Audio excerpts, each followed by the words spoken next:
Você já viu uma criança calada demais e julgou que ela não aprendia nada?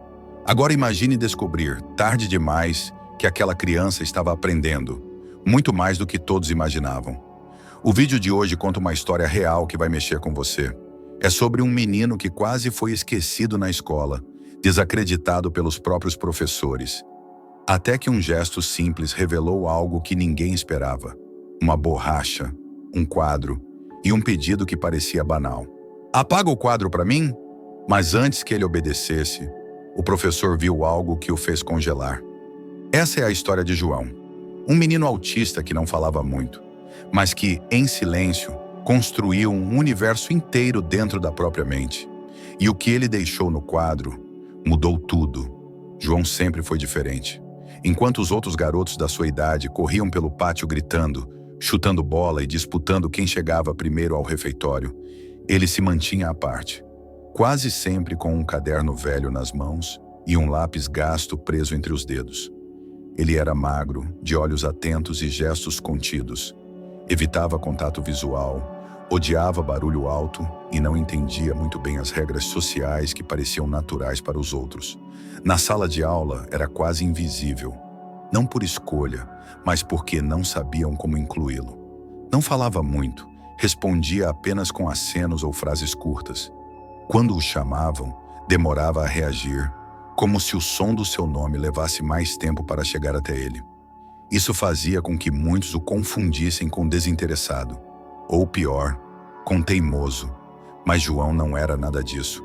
Ele era um menino observador, extremamente sensível e dono de um mundo interior riquíssimo. Mas ninguém parecia notar. Em casa, os pais, Célia e Ricardo, já haviam enfrentado uma maratona de consultas, laudos, tentativas e frustrações. O diagnóstico de autismo veio cedo, mas a compreensão da escola e da sociedade, essa parecia que nunca vinha. Célia sempre dizia que o filho falava com as mãos, e era verdade. João desenhava compulsivamente, no guardanapo do lanche, na embalagem da margarina, no vidro embaçado da janela, nas bordas do caderno. Qualquer superfície era um convite para o seu universo visual. E não era qualquer rabisco. Mesmo quando tinha só 6 anos, seus desenhos mostravam uma compreensão espacial e de detalhes que surpreendiam até adultos.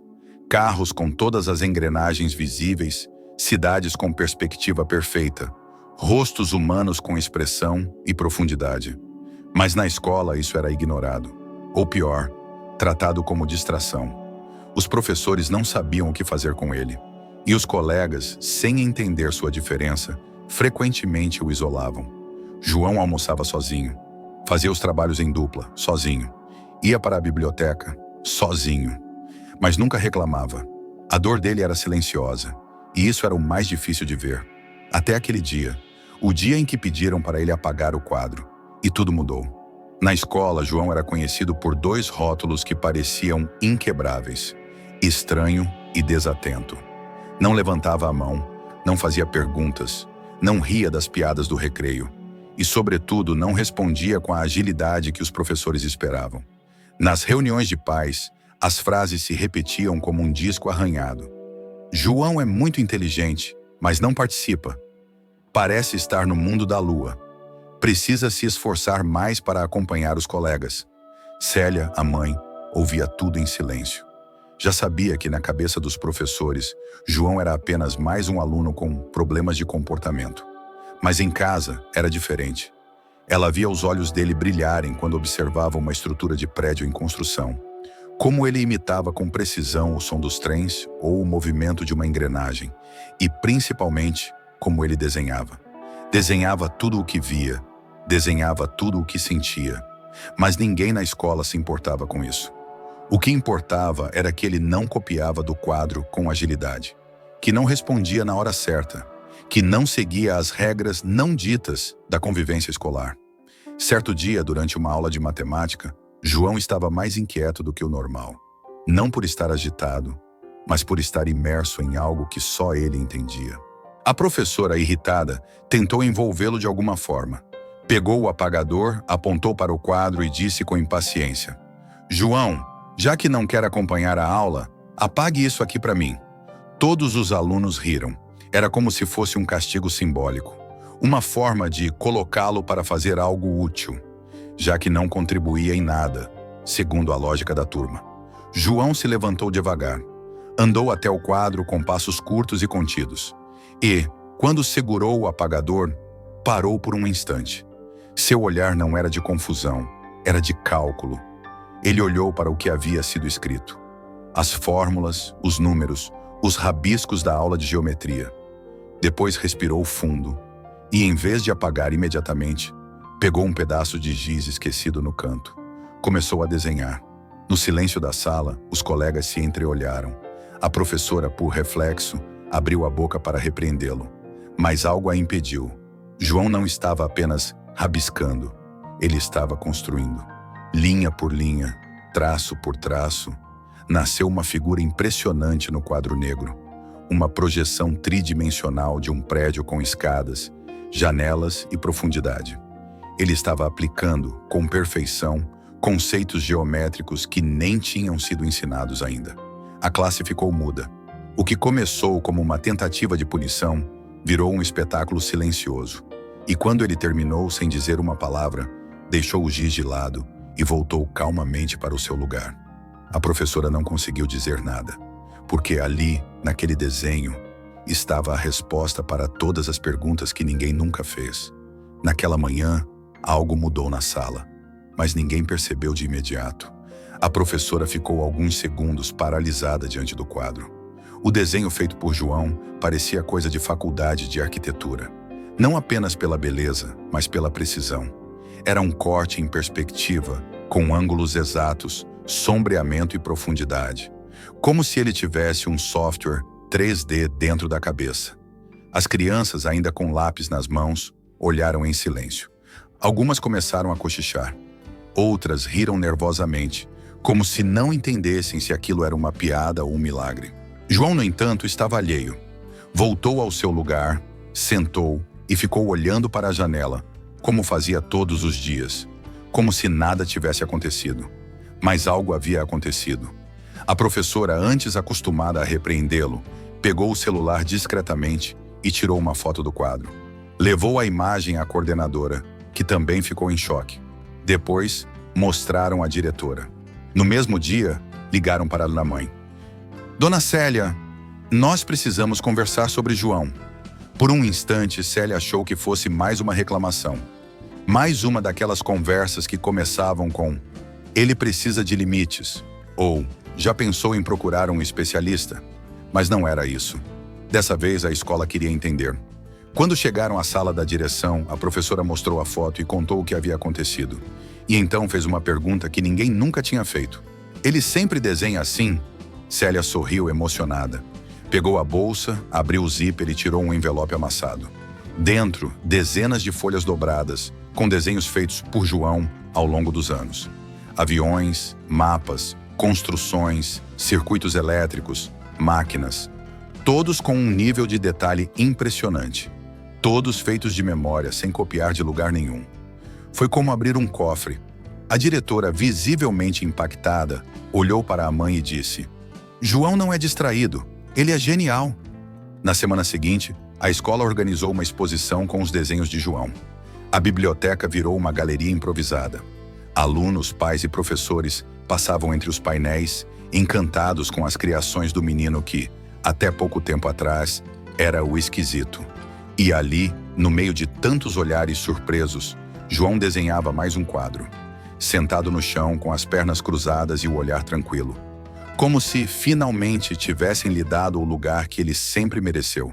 A exposição dos desenhos de João começou de forma modesta, com alguns professores curiosos e um ou dois pais que chegaram mais cedo para buscar os filhos. Mas em poucas horas, algo inusitado aconteceu. Um aluno do 9º ano tirou uma foto dos desenhos e postou nas redes sociais com a legenda: "Esse guri do 5º ano não fala muito, mas olha o que ele desenha." A publicação viralizou na cidade. No dia seguinte, jornalistas locais chegaram à escola. Queriam conhecer o menino prodígio. Levaram câmeras, luzes e microfones. Mas não estavam preparados para o que encontrariam. João não quis falar. Não porque estivesse nervoso, mas porque ele sempre preferiu o silêncio. Sua linguagem era outra. E ao invés de uma entrevista, ele simplesmente apontou para um papel em branco, pegou um lápis e começou a desenhar diante das câmeras. Dessa vez fez o retrato da própria escola, mas não como ela era, como ele a enxergava. Havia mais janelas, havia árvores no pátio, havia crianças lendo em redes penduradas entre colunas, e havia uma enorme sala redonda, cheia de cores, onde todos desenhavam juntos, inclusive ele. Os repórteres ficaram sem saber o que dizer. A matéria saiu com o título "O menino que redesenhou a escola com o coração". No dia seguinte, a diretora chamou todos os professores para uma reunião extraordinária. Com a imagem do desenho de João projetada na tela, ela fez um discurso que ninguém esqueceu. Quantos outros Joões já passaram por aqui? Quantas crianças nós silenciamos porque não falavam como a gente esperava? A fala ecoou por semanas. A escola começou a receber cartas, mensagens, visitas de famílias que enfrentavam as mesmas dores. Mães e pais que diziam: "Meu filho é assim também", mas ninguém o entende. Na casa de João, as transformações foram ainda mais profundas. O pai, que até então mal compreendia o diagnóstico, passou a olhar o filho com olhos novos. Certa noite, sentou-se ao lado dele, pegou um caderno e disse: "Me ensina a desenhar, filho?"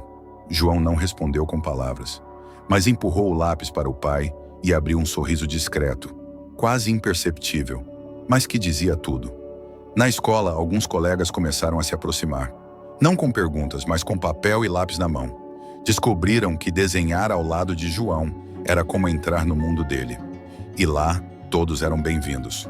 A professora, antes rígida e protocolar, agora levava atividades que envolviam desenho, perspectiva e criatividade para todos os alunos.